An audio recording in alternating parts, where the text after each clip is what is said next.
sobeessinaa.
Turban kana keessa yookiin ammoo baatii kana keessa maxxanfamu kami jedheeti ifraa odeeffatachuudha. Abbaan Shukrii maxxansuudhaaf deemu. Durii akkaataa itti baramaa nuti akkaataa itti duraan dalagaa turre isinii hima jechuun akkasitti hojjeta warra Amaaraa haa ta'u warra Oromoo haa ta'u jechuudha.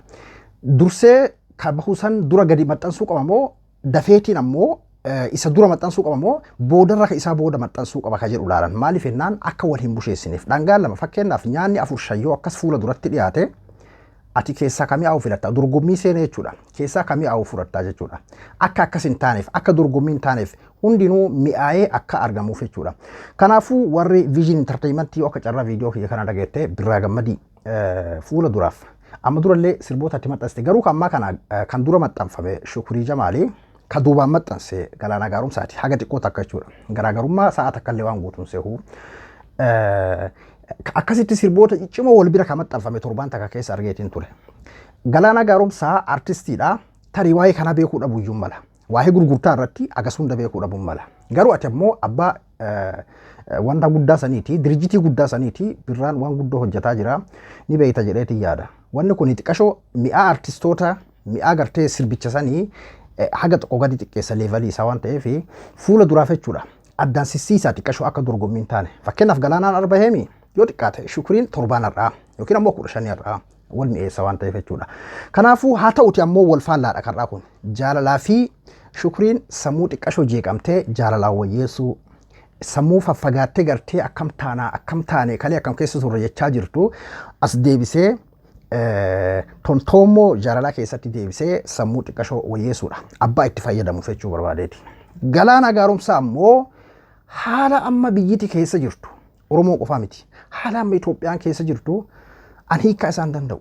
Hiikaa isaa waan hin dandeenyeef sin agarsiisame keessaa muraasa jechuudha. Ka Shukurii booda irratti itti deebina. Galaana gaaromsaa mee jalqabarraa haga xiqqoo takka laala. Anna ajaa'ibsiise. Galaana gaaromsaa ka amma dura kursii qullaa kaahuudhaan ajandaa guddaa ta'ee ture. Jechuun alangaarra kaahee akkas kilippiidhaan aartiidhaan waan guddaa hojjete jechuudha.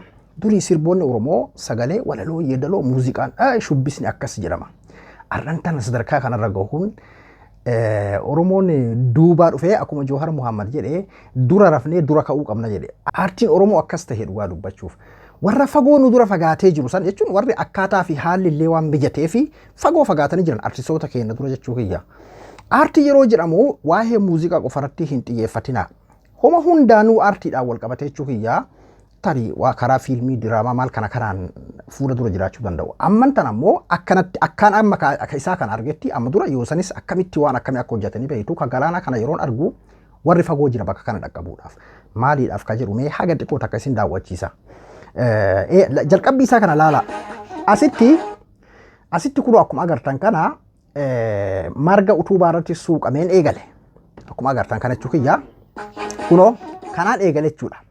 Imalaala asirraa amma isin haga tokko maaliif waan kana kan isin agarsiisuu fi asittis laala asii amma dubbiin guddoon asii jechuudha jalqabbii kana dubbiin guddoon kana laala kuno maaxaa jedhama na fakkaata wanni kun naannoodhaan maqaan isaa adda ka maaxaa jedhama na fakkaata naannoo keenyatti maaxaa jedhama waan akka migira ta'ee kan ittiin shamarran miidhagina garagaraa ittiin hojjetan sana osoo hin taane kun kan mana faa qaban mana citaadha jechuudha kun amma akka isa na fakkaata dhiifame wanda gongode jechuun warroonni ogummaa waan akkanaa qabdan hayyoonni aartiidhaa asirraa hiika guddatu jira.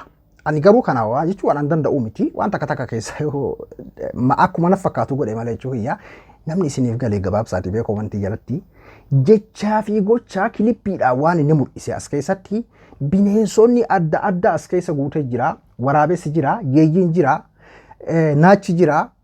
Allaattiin jirti mee haga xiqqoo takka nu laala amma qabadhaa kanatti asitti ammas laala kuno kuni eboo muka hin qabneedha. Eboo muka hin qabne sibiila qofa qabatanii dhaabbatu jarri kun akkuma agartan kana ofii ammoo nama lolaaf qabsaa'ee nama lolaaf qophaa'ee fakkaata akkasumatti fakkaata kunoo kophee waraanaa hidhatanii akkas mul'ii hidhatanii bosona jirus bosona keessa ammoo kararra jiru malaala. Kunoo gartee amma inni ammoo abbaa duulaati na fakkaata inni eboon ka isaa qoftiin guutuudha muka illee ni qaba sibiila illee ni qaba. Shuuf amma asitti gartee kaan eboon kaan hin qabu kun ofirraa akkuma agartan kana muka callaa jechuudha kun muka qofa. Eboon irra jiru muka qofa jechuudha. Jarri kaan reefuu sibiila qofa qabataniitti deemaa jiran garuu ammoo nama lolaaf deemaa jiru fakkaatu. Kun ammoo muka qofa qabatee dhaabbata jechuudha. Ajaa'ibaa bara. Hatta bikkiin itti amma wallisaa jiru kun shaggar gubbaadha. Isaan gamarra magaalaa guddittii Finfinneetu jira. Asammoo mana isaan keessatti wallisaa jiran kana laala tarii kana hiikachuu dandeenya. Oromoon shaggar cinaa taa'ee haala akkanaa jira jechuudha ta'uu danda'a. Duuba kunoo gartee amma shaggar galla. Kunoo laal jarri kun amma ammoo kunniin ammoo muka qullaa qabataniiti deemaa jiran. Jara reefuu kanuma akkanaa sanneen kan gartee sibiila qofaa yaa'an sana agartanii jirtan.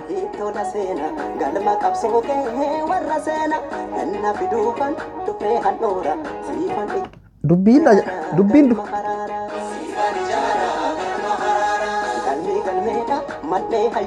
Shuuf amma kana agartaa gamanaanii kuni qeerransa.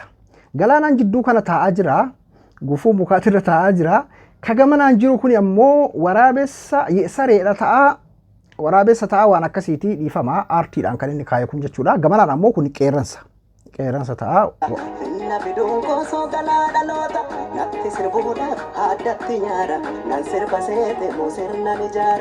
Natti sirbuuf haadatti nyaara nan sirba seete sirnan ijaara dhuguma sirna ijaare. Sirna bulchiinsa tokko ijaare sirba kana as keessatti jechuudha galaana gaaromsaa. Jechuun na ajaa'ibiyaan aartiin Oromoo sadarkaa kana argamu ogeessa akkamiitiin garuu ogeessota hedduutu irratti hirmaate akkaan amma asirraa isa akka dubbisetti diiteelii isaa waan nama ajaa'ibsiisudha. Shuuf amma jarri kunniin waan ajaa'ibaatu jira dhaabba amma.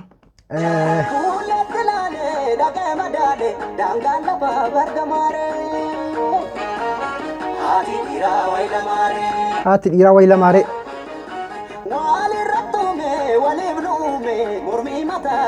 walirratti uumee waliif nu uumee mormi mataa wayi dadhabaaree kursii jidduu jira ammallee kursii biraa qabatee dhufee jira ni agartanii jarri reefuu kuni warra eeboo muka hin qabne yaa'u sanidha kursiin isaan jidduu jirti isaan hundinuu itti marsaniiti taa'aa jiru walirra nu uumee waliif nu uumee mormi mataa wayi dadhabaaree ka jiru waa'ee tokkummaa ibsuufi natti fakkaataa yoo tokkummaan jiraate kursi hiikuu hin danda'u kana ittiin seenu laal kursii gartee kursichi ammoo kursi akkana argeen beeku ka ifama yoo naannoo adda addaatti bakka adda addaatti maqaa adda addaatiin beekama kursiin nama dura dhiheesse teessoon nama dura dhiheesse sun iyyuu bakka adda addaatti fakkeenyaaf jimma kana jedhama shawatti kana jedhama arsii kana jedhama jedhamee hiikaan adda addaatti kennamaa ture amma sayyoon nuufi kan jenneeti eeyna kursiin kun maal akka tahee fi kan akkam akka ta'e irraan beeku luka sadii qabaa nama sadii irra jira mataa nama sadii kan fakkaatutu irra jira kursichi boolla namni itti marseeti jira warri cinaa jiru kunniin ammoo muka eeboo hin qabne irra jira jechuudha waan ajaa'ibaati asitti wal gorfataa jiru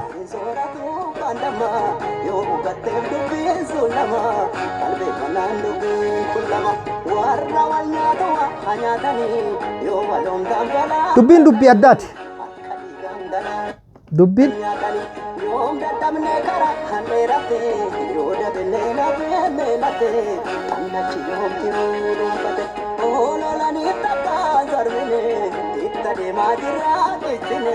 itti adeemaa jirra ciccineen warra kun amma garee sibiila qofa qabatee eeboo sanirraa sibiila san qofa qabatee garee deemaa jirudha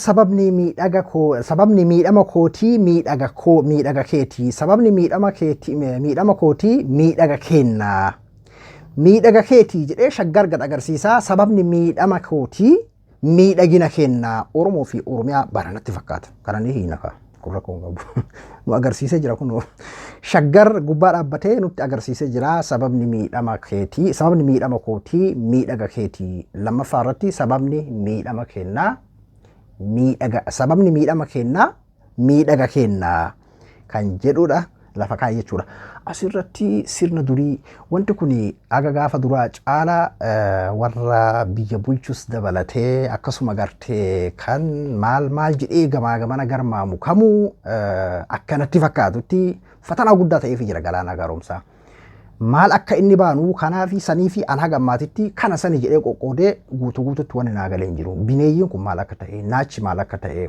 qeerransi maal akka ta'e allaattiin maal akka ta'e eeboon muka hin qabnee fi akkasuma muuni eeboo hin qabne kan akkasitti lafa kaa'ame maal akka ta'ee fi waa'ee sirnaallee dubbataa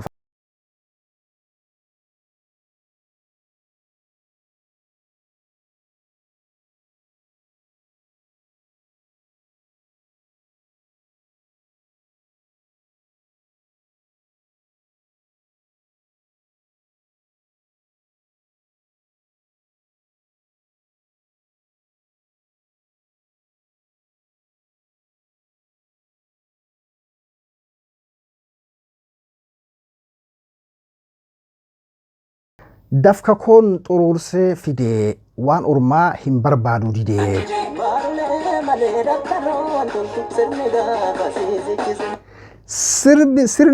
sirni gaafasii sichi zim jedhee ijatti xaqqasee jechuudha sirni gaafasii sichi zim irra guddaa xiyyeeffannaan isaa galaana gaaromsaa akkaataa itti bahee dubbatee fi akkasuma wantoota garaagaraa irratti illee kan inni kilippiin agarsiise irratti illee waa'ee sirna durii balaaleffannaadha waa'ee sirna duriitii fi akkaataa jirra amma itti qaarriffaa qarateetiin deemaa jiru gadaan isa kiyya dagattee jedha as keessatti waa'ee haacaaluudhaa kaasaa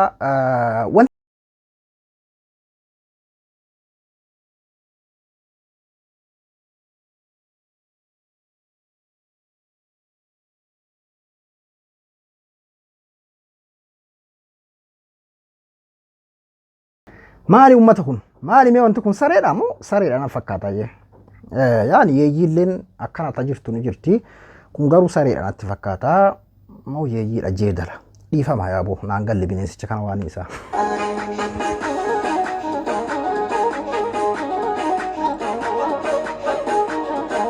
Laal ayyoonni tokko nafne manatti ayyoonni tokko manatti nafne jaarsoliin manatti nafne qeerroon manatti nafne kan muka eeboo hin qabne manatti.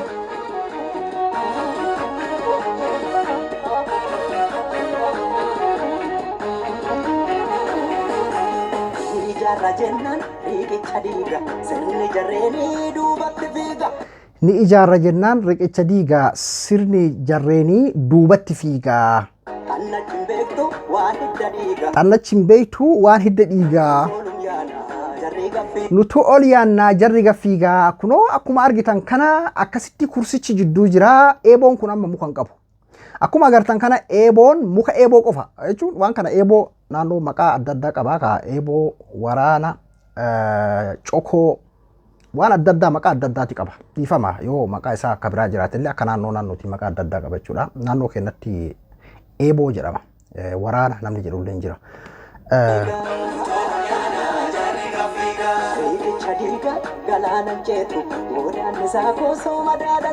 Gadaanni isaa koodhoo madaadhaan seetu. Shuuf asitti ilaal gubbarra bineensicha reefu santu jira. Saree haa ta'u jeedalaa ta'uu irraan beeku. Jala ammoo naachatu jira. Shuuf asitti ammoo laal isa jala jira na fakkaata wanti kuni meeqoo kunoo laal gartee naacha kan luka isaa jala jiru irra dhaabbateeti sirbaa jira. Waa'ee sirna duriiti kun I think waan akkasiitiin natti fakkaata. Akkuma gaataa kana kun irra dhaabbatee jira ka.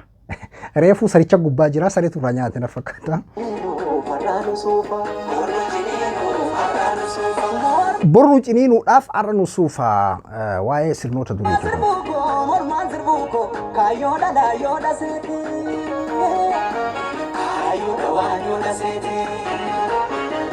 Shuuf amma kun hundi isaa agartee sibiila hin qabu jechuudha. Waraanni kun eeboon kunneen muka callaadhaa jechuudha.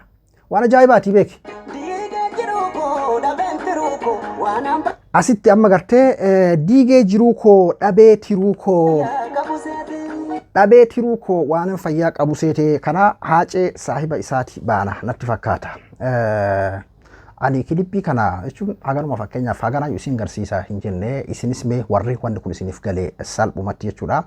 Hiika isaa nuuf kenna. An hiika isaa waan tokko waan muraasa yoo ta'e malee uummata akka irraan galle namoonni hayyummaa waa'ee kanaa qabdan haga tokko akka nuuf hiitan abdiidha qabna. Namoonni ammoo wanni kun isiniif galee akka argitan of seentanii balleessuu osoo hin ta'ini ogeeyyota hedduutu itti hirmaate natti fakkaata waan kana akkaan itti asirraayis diiteelii isaa argittillee jechuudha.